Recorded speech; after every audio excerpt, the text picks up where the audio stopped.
vitu vingine sisi ni mkono wa pili wa serikali. Kwa hivyo ambapo serikali haifiki na sisi tunaongeza nguvu, haya mashirika na ni mwendelezo wa shirika la World Vision Tanzania kupitia mradi wake wa React In ambao unatekelezwa katika wilaya za Maswa pamoja na Meatu mkoa wa Simiyu, ambapo wameendelea kukutana na makundi mbalimbali na kuyajengea uwezo katika maeneo ya ukatili wa kijinsia, afya pamoja na uundwaji wa vikundi vya wajasiriamali.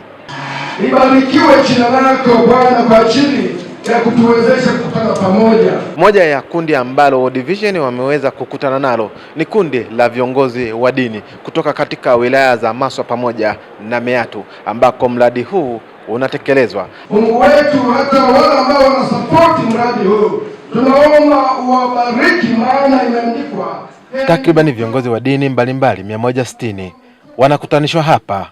Dhumuni kubwa ni katika mapambano dhidi ya vitendo vya ukatili wa kijinsia. Hapa wanaeleza namna ukatili dhidi ya watoto wa kike kuozeshwa katika umri mdogo yalivyokithiri kwenye maeneo yao. Tumekutana na matukio ya watoto kunyimwa haki zao. Unaweza kukuta mtoto anasoma alafu mwisho wa siku anapomaliza darasa la 7 familia au baba anaamua kumwozesha au anatengeneza mpango wa kumferisha mtoto asiendelee mbele ili kwamba apate mali au apate ng'ombe. Mtoto anaanza darasa la 1 mpaka darasa la 7, lakini nafikia sehemu anatengenezwa na wale wazazi wake. Wanamtengeneza kwamba unapoingia darasani kwenye mtihani andika hivi na hivi. Usipoandika hivi tutakulaani. Kwa hiyo yule mtoto anakuwa na hofu ile ya kwamba nikiandika vizuri nikafaulu, nitakuwa nimefanyaje, nitakuwa nimelaaniwa. Wazazi wengine wanafanya mpango hata kama mtoto amefaulu darasa la 7 anataka kwenda sekondari.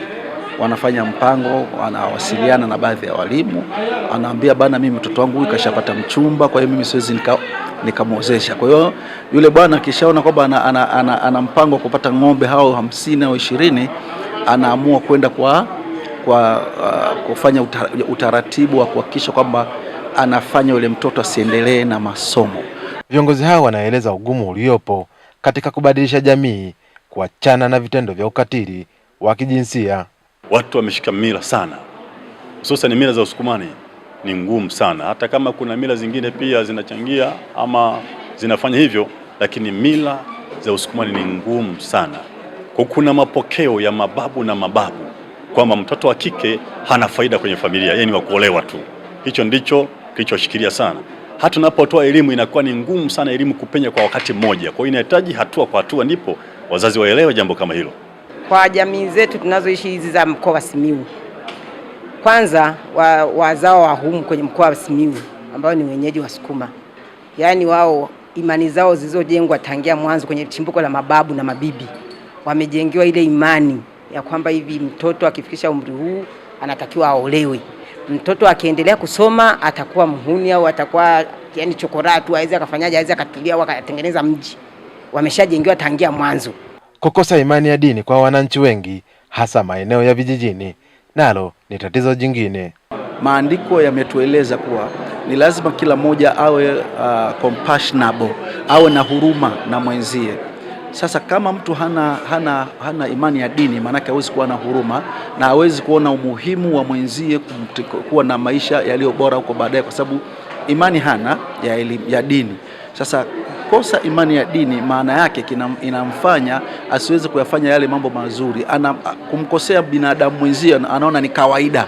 Dini, mtu akilijua neno la Mungu siku zote, akisoma maandiko ya kwenye Biblia, akielewa kabisa, sio rahisi kumkatili mtoto mdogo, kwa sababu kwenye maandiko kuna hayo maandiko yanayokataa mtoto muachie uhuru wake asome mpaka aitimize ndoto za maisha yake. Sasa akiyasoma, akiyaelewa, kama dini zingetangulia ile mara ya kwanza kuingia kabisa, mara ya kwanza zikajengeka kama mikoa mingine, wangekuwa hawana hizo mila, zingekuwa zimeshapotea kabisa. Wanaamini kuwa elimu kuendelea kutolewa hasa ya dini inaweza kumaliza tatizo ambalo bado limekithiri kwenye jamii. Ninakutana na watu kila siku. Ni kwa namna gani nitafanya? Ni kwamba ninakutana na watu kila siku, kila mara, in such kila wiki. Kwa mfano siku ya Ijumaa naongea na watu wengi, mamia ya watu naongea nao.